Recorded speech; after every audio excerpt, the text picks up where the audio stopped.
Coba kita lihat. Jatuhkan cairan kuning pada lumut hijau. Hanya beberapa menit kemudian, lumut mulai tumbuh dengan sangat cepat. Seketika berubah menjadi tanaman merambat yang besar dan kuat.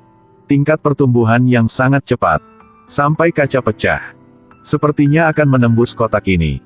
Holland buru-buru membuka kunci bioinhibitor untuk menahan pertumbuhannya. Dan cairan kuning ini bisa membuat tanaman rekayasa genetika. Dan itu diambil dari rawa lokal.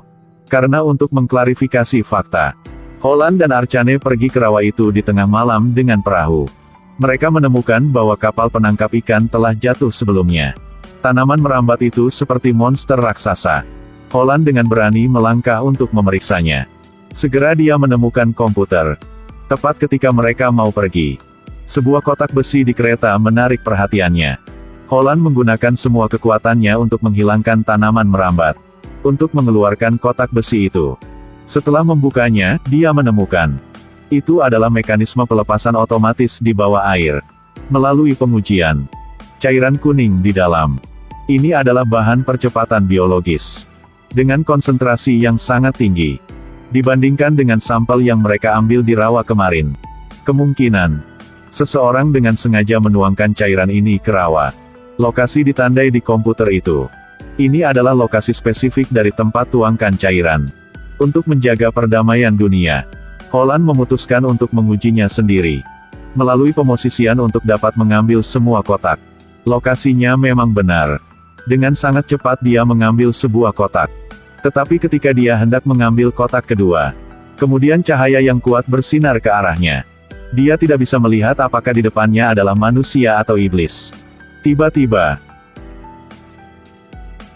Holland berusaha mengarahkan perahu untuk melarikan diri. Tapi pria di seberangnya menembakkan meriam ke arahnya. Ledakan yang keras. Api menerangi seluruh rawa. Pria itu segera mendayung perahu keluar dari sana. Tapi dia tidak tahu bahwa 1 detik sebelum petasan, Holland mencoba menyelam ke dalam air. Melarikan diri. Saat ini, dia tidak bisa bernapas seperti biasa. Dia menggunakan sisa kekuatannya untuk merangkak ke darat. Lalu pingsan di tempat. Akankah Holland mati? Tentu saja tidak. Saat ini, tanaman merambat yang tak terhitung jumlahnya telah menempel di tubuhnya. Dilingkarkan di pinggangnya. Lalu seret dia ke bawah rawa. Semakin banyak tentakel kecil tumbuh. Cepat mendapat kulit Holland. Di sini, Archane mendengar ledakan itu dan berlari untuk membantu. Dia memanggil nama Holland. Tapi itu menarik tanaman merambat mutan. Tanaman merambat raksasa merangkak ke perahu. Balikkan perahu terbalik. Archane langsung jatuh ke rawa. Tapi tanaman merambat itu dengan cepat mengejar. Archane menggunakan seluruh kekuatannya untuk berenang ke darat. Di saat-saat berbahaya, tanaman merambat tidak mengejarnya lagi. Belum bereaksi apa lagi. Tiba-tiba, monster raksasa muncul di air. Perlahan berjalan ke arahnya. Takut Archane lari ke hutan. Monster bermata merah itu menatap Archane. Tapi tidak pernah mengejarnya. Hanya melihat punggungnya dari jauh. Monster itu perlahan tenggelam ke rawa lagi. Super pahlawan kegelapan DC, Swamp Thing, dilahirkan. Itu bukan Hulk yang pergi. Dia adalah superhero DC Comics yang menakutkan. Swamp Thing. Lewat seberang air. Dia dapat dengan jelas melihat penampilannya. Dia tidak berani percaya ini. Kemarin jelas orang normal. Yang sekarang telah berubah menjadi monster rawa. Dia mencoba merobek kulit baru ini. Tapi tidak peduli seberapa sakitnya. Kemudian tanaman merambat itu juga menghubungkan kembali diri sendiri. Pada saat yang sama, seorang gadis kecil di rumah sakit. Sepertinya merasakan sakitnya. Berjuang dalam keputusasaan di ranjang rumah sakit. Dokter segera menyuntiknya dengan obat penenang. Ketika dia bangun lagi, gadis itu segera berkata kepada perawat di sebelahnya. Pria di rawa itu sangat menyedihkan. Sekarang dia sangat membutuhkan kenyamanannya. Tapi dokter bilang itu hanya mimpi saja. Katakan padanya untuk tidak terlalu banyak berpikir. Gadis itu gak bisa melakukan apa yang lain. Lihatlah ranting-ranting yang bergoyang tertiup angin di luar jendela. Hati gadis itu terasa sangat tidak nyaman. Di sisi ini, Swamp Thing akhirnya menyerah menyiksa dirinya sendiri. Tenggelam ke dalam rawa. Banyak tanaman merambat mengelilingi tubuhnya. Mulailah menyembuhkannya. Hari kemudian, ketika dokter datang untuk memeriksa, kemudian gadis itu tidak terlihat.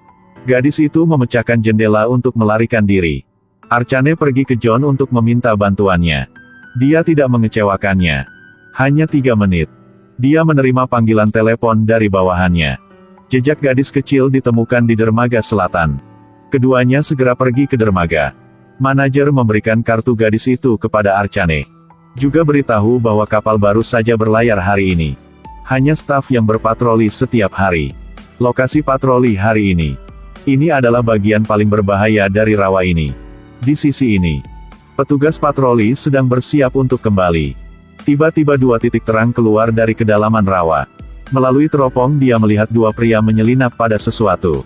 Tapi ketika dia menyalakan lampu peringatan untuk bersinar, kemudian seorang pria sekaligus mengambil sebuah kotak. Petugas patroli mendekati. Dia mengatakan kepada rekan-rekannya untuk tetap tenang. Juga katakan bahwa dia dapat menyelesaikannya sendiri. Tapi perhatian petugas patroli. Semua diarahkan ke dalam kotak besi ini. Dia bertanya kepada mereka apakah kotak ini adalah rokok. Mereka berdua tidak tahu bagaimana menjawabnya. Mata pria berambut panjang itu dipenuhi dengan kejahatan. Begitu dia bertanya lagi. Tiba-tiba, dia ditusuk dengan pisau tajam. Petugas patroli pingsan di kapalnya sendiri. Saat dia menoleh, kemudian menemukan seorang gadis kecil bersembunyi di perahu. Pria berambut panjang itu berjalan mendekat untuk bersiap membuang mayatnya. Saat dia membalikkan punggungnya ke geladak, gadis itu mengambil kesempatan untuk bergegas keluar, lalu lompat ke rawa. Suara melompat ke air masih mengejutkannya. Dia melihat gadis melarikan diri. Segera cabut pisau sepanjang 60 cm. Pada saat yang sama, Swamp Thing tiba-tiba bangun. Dia sepertinya merasakan sesuatu. Langsung berdiri dan lihat sekeliling. Menatap ke arah gadis kecil itu melarikan diri. Kasihan gadis ini. Di belakangnya, dia dikejar oleh seorang pria berambut panjang dengan pisau. Dan di depannya ada monster rawa yang menakutkan. Kelangkah terakhir. Gadis kecil itu bersembunyi di rumah kayu di bawah air. Dia pikir dia sudah aman. Tiba-tiba sebuah pisau menusuk dari atas.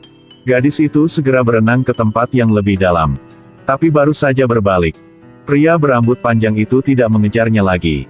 Ternyata dia bersembunyi dari sisi kanan. Dalam keadaan panik, gadis kecil menaiki tangga. Pria berambut panjang itu dengan cepat menemukannya. Saat itu, ada suara keras di bawah. Lihat ke bawah. Rumah kayu itu memiliki lubang besar di dalamnya. Sekarang pria berambut panjang yang merasa gugup. Tiba-tiba dia merasakan sesuatu di belakangnya. Dia sangat takut. Menarik pisau kecil dan menusukkannya langsung ke tangan monster itu. Tapi sepertinya tidak berpengaruh. Swamp Thing dengan lembut melemparnya. Luka Swamp Thing sembuh dengan cepat. Dia bertanya, "Apa yang kamu lakukan?" Swamp Thing mengangkat kepalanya. Mengungkapkan mata merah yang menakutkan. Pria berambut panjang itu masih memilih kematian. Swamp Thing berteriak. Banyak tanaman merambat melilitnya. Lalu seret dia keluar dari rumah kayu. Kemudian, dia dibagi menjadi 100 bagian. Gadis kecil yang ketakutan melihat Swamp Thing. Swamp Thing menatapnya dengan mata bersinar. Tunggu sampai Archane datang. Gadis kecil itu sudah keluar dari bahaya. Dia berniat untuk maju. Kemudian Swamp Thing tiba-tiba berdiri. Sejak berubah menjadi monster. Ini adalah pertama kalinya bertemu Archane. Tapi Archane tidak tahu hal ini. Dia mengumpulkan keberanian untuk menarik gadis kecil itu ke arahnya. Kemudian bawa dia keluar dari tempat ini. Gadis kecil itu bersandar di bahu Archane dan menceritakan semuanya padanya. Tatapan Archane tiba-tiba berubah. Karena monster itu mengatakan namanya adalah Holland. Pria ini baru saja mau membuang air kecil. Kemudian bayangan hitam muncul di belakang. Tunggu sampai dia berbalik. Kemudian ratusan juta serangga kecil telah memasuki tubuhnya. Swamp Thing sepertinya merasakan sesuatu juga. Dan dengan marah berteriak kepada Tuhan. Sisi ini, Archane sedang mencari rekannya. Tapi ketika dia datang tempat itu, rekan selalu memunggungi dia. Archane dengan lembut menariknya. Rekannya telah terinfeksi virus secara serius. Saat dia berdiri, kemudian langsung jatuh ke lantai. Mulutnya masih muntah cairan hijau. Bahkan ada tanaman air. Setelah itu, dokter juga datang. Segera beri dia pertolongan pertama. Tapi virus ini benar-benar terlalu kuat. Dengan tingkat medis mereka saat ini, pada dasarnya tidak dapat disembuhkan. Impoten. Archane berlayar ke rawa lagi. Saat dia sampai ke laboratorium Holland, sudah mulai malam. Dia mengaduk-aduk untuk mencari dokumen yang berguna. Di bawah tempat tidur ada peti besi. Akhirnya menemukan buku harian penelitian Holland. Tapi pada saat itu, banyak serangga tiba-tiba merangkak keluar dari lantai. Archane terlalu fokus membaca, jadi tidak tahu hal ini. Serangga kecil yang tak terhitung jumlahnya berada di setiap sudut ruangan. Tapi pikirannya hanya terfokus pada buku. Archane tersenyum, jatuh ke dalam kenangan masa lalu. Pertama kali mereka bertemu sangat menyenangkan. Jika Holland tidak berubah menjadi monster, kemungkinan mereka berdua yang sudah bersama. Semakin dia memikirkannya, semakin sedih rasanya. Dia dengan cepat kembali ke kenyataan. Juga ditemukan serangga di bawah kaki. Tapi pada saat itu, tiba-tiba terdengar suara gemuruh dari atap. Dia mengambil lampu minyak dan memeriksa sekelilingnya. Baru saja melihat pemandangan yang menakutkan. Ruangan ini penuh dengan serangga kecil. Dia ketakutan dan berlari ke sudut. Suara itu semakin dekat. Tiba-tiba ada raungan keras di atap. Buat dia takut. Di luar dingin dan hujan. Serangga semakin banyak. Tidak bisa lari. Raungan di atap semakin dekat. Tiba-tiba, bayangan hitam bergegas melalui jendela. Tingginya sekitar 1,7 meter. Mukanya penuh serangga putih. Archane menemukan bola suar. Gunakan lampu minyak tanah untuk menyalakan. Ancam lawan untuk tidak mendekatinya. Cahaya membuatnya tidak berani mendekat. Tapi suar itu hanya menyala sebentar lalu padam. Pada saat kritis, lantai tiba-tiba meledak. Monster yang lebih kuat telah muncul. Swamp Thing memelototi bayangan hitam itu. Dia sepertinya masih tidak menyadari bahayanya. Swamp Thing perlahan mendekatinya. Dia meninju Swamp Thing dengan sekuat tenaga. Tapi itu seperti menggaruk gatal. Swamp Thing melemparnya sejauh 100 meter. Awalnya dianggap sebagai orang jahat. Tapi yang mengejutkan, justru sebaliknya. Swamp Thing berjongkok dan menekan kepalanya. Kemudian ucapkan sebuah kalimat. Di bawah mata terkejut Archane, bayangan hitam berubah menjadi cairan hitam. Archane mengangkat kepalanya untuk melihat Swamp Thing. Ini kedua kalinya mereka bertemu. Swamp Thing berdiri di lantai. Karena takut mengejutkan Archane. Tapi dia tidak tahu bahwa gadis kecil itu menceritakan semua kejadian itu kepada Archane. Dia tahu Swamp Thing adalah Holland. Ketika dia mendengar namanya lagi, hatinya terasa hangat sekali. Dia dengan hati-hati berjalan menuju Archane. Mata merahnya penuh dengan cinta. Kenangan datang kembali. Kemudian Swamp Thing memanggil namanya. Archane akhirnya menghela nafas lega. Dia kemudian bertanya padanya apa yang terjadi. Tapi dalam pikirannya, ingat saja adegan yang jatuh ke air. Archane bilang dia tidak mengerti. Mengapa penyakit ini menyerang manusia? Swamp Thing bilang, ini bukan serangan. Itu adalah balasan alami. Kalimat ini sepertinya membangunkan Archane. Dia segera berlayar kembali ke rumah sakit di malam hari. Meskipun perawat keberatan, dia membuang semua antibiotik dan menyuntikkan rekan kerja dengan penghambat pertumbuhan. Hanya beberapa menit kemudian, tentu saja dia bangun. Penyakit ini akhirnya menemukan obatnya. Tapi Swamp Thing masih menghadapi tantangan yang akan datang di masa depan.